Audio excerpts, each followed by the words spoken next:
नमस्कार, मैं हूं निकिता और आप देख रहे हैं सत्यहिंदी.com।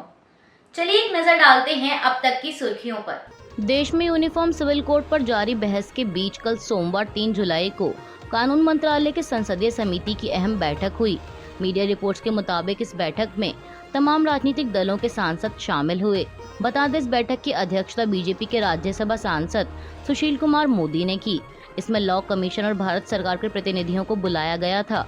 इस बैठक में स्थायी समिति के अध्यक्ष और बीजेपी सांसद सुशील कुमार मोदी के अलावा बसपा सांसद मलूक नागर, शिवसेना उद्धव बालासाहेब ठाकरे सांसद संजय राउत, कांग्रेस सांसद विवेक तन्खा, बीजेपी से लोकसभा सांसद रमेश पोखरियाल, बीजेपी से राज्यसभा सांसद महेश जेठमलानी समेत अन्य सदस्य और विधि आयोग के सदस्य सचिव और कानून मंत्रालय के अधिकारी भी शामिल रहे। खबरों के मुताबिक इस बैठक में यूनिफॉर्म सिविल कोड क्या है और कितना जरूरी है, इसे लेकर चर्चा की गई और कमेटी के सदस्यों से इस पर सवाल भी किए गए।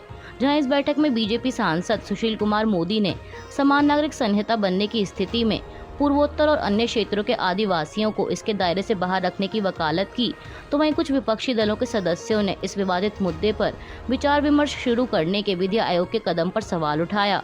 बता दें, जानकारी सूत्रों के हवाले से दी गई है। सूत्रों ने बताया कि कांग्रेस, टीएमके सहित ज्यादातर विपक्षी दलों के सदस्यों ने समान नागरिक संहिता पर जोर दिए जाने को अगले लोकसभा चुनाव से जोड़ा है। सोमवार को यूनिफॉर्म सिविल कोड के मुद्दे पर हुई अहम बैठक में कांग्रेस सांसद विवेक तन्खा और डीएमके सांसद पी विल्सन ने यूनिफॉर्म सिविल कोड पर लोगों और अन्य हितधारकों से सुझाव आमंत्रित करने के विधि आयोग के कदम पर सवाल उठाते हुए अलग अलग लिखित बयान सौंपे। कांग्रेस सांसद और समिति के सदस्य विवेक तन्खा ने संसदीय समिति के अध्यक्ष सुशील कुमार मोदी को 3 जुलाई को लिखे पत्र को ट्वीट के जरिए साझा किया।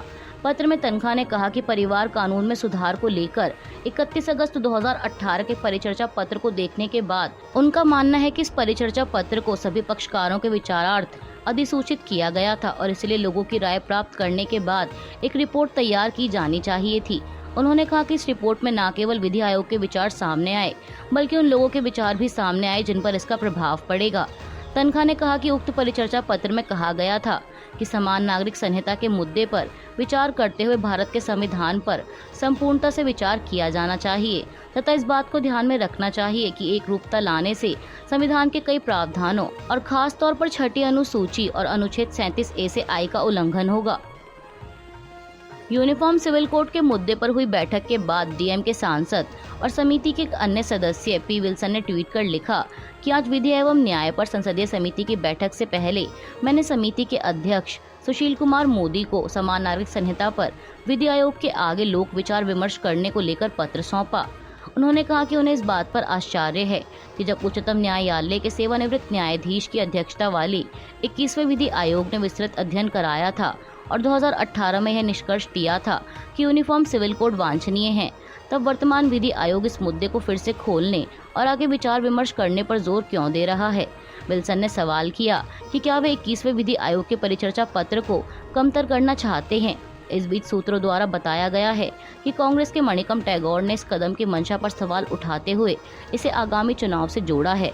गौरतलब है कि समान नागरिक संहिता लंबे समय से बीजेपी के 3 प्रमुख चुनावी मुद्दों में से एक रही है और प्रधानमंत्री नरेंद्र मोदी ने हाल ही में भोपाल में यूनिफॉर्म सिविल कोड का मुद्दा उठाते हुए इसकी पुरजोर वकालत की थी। पीएम ने सवाल किया था कि दोहरी व्यवस्था से देश कैसे चलेगा। उन्होंने कहा था कि संवेदनशील मुद्दे पर अल्पसंख्यकों को उकसाया जा रहा है।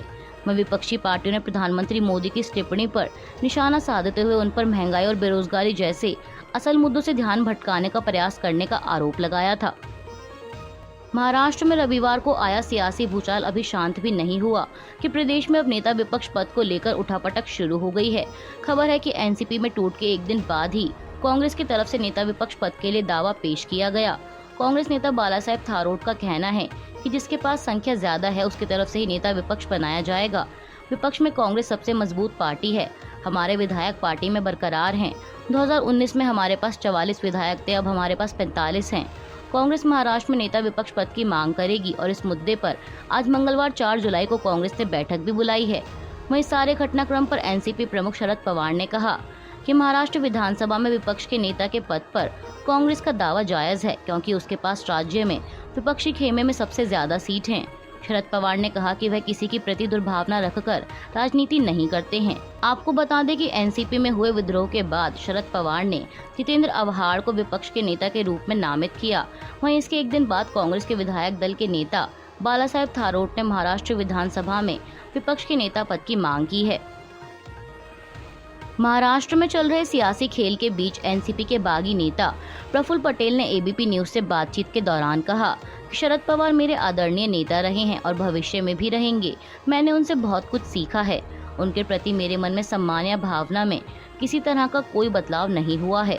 प्रफुल्ल पटेल ने कहा कि राजनीति में कुछ फैसले होते हैं और यह फैसले बड़ी प्रक्रिया से होते हैं। महाराष्ट्र सरकार के साथ आने से जनता और पार्टी दोनों का भला ही होगा। उन्होंने कहा कि विपक्ष आज के समय में बिखरा हुआ है। चाहे बिहार की बात हो, देश को एक मजबूत सरकार चाहिए। इतिहास गवाह है कि इमरजेंसी के बाद सरकार ज्यादा दिन नहीं चल पाई। पहले की कांग्रेस और आज की कांग्रेस में बहुत अंतर है। वहीं जयंत पाटिल को अध्यक्ष पद से हटाए जाने के सवाल पर प्रफुल्ल पटेल ने कहा कि उनका चुनाव संविधान के मुताबिक होना चाहिए और पार्टी के नियमों के अनुसार प्रदेश अध्यक्ष पद का चुनाव हर 3 साल में होता है, लेकिन 3 साल के बाद कुछ कारणों के चलते चुनाव नहीं हुआ और समय खत्म हो गया था। इसलिए जयंत पाटिल का कार्यकाल बढ़ाया गया था क्योंकि पद खाली नहीं छोड़ सकते थे। लेकिन अब हमें लगता है कि पार्टी का एक एक्टिव और अच्छा अध्यक्ष होना चाहिए। आपको बता दें कि अजित पवार गुट की तरफ से ये कार्रवाई एनसीपी प्रमुख शरद पवार के सोमवार 3 जुलाई को लिए गए एक्शन के बाद की गई है। दरअसल शरद पवार ने ट्वीट कर कहा था कि मैं एनसीपी के राष्ट्रीय अध्यक्ष के रूप में पार्टी विरोधी गतिविधियों के लिए सुनील तटकरे और प्रफुल्ल पटेल के नाम एनसीपी पार्टी के सदस्यों की लिस्ट से हटाने का आदेश देता हूं।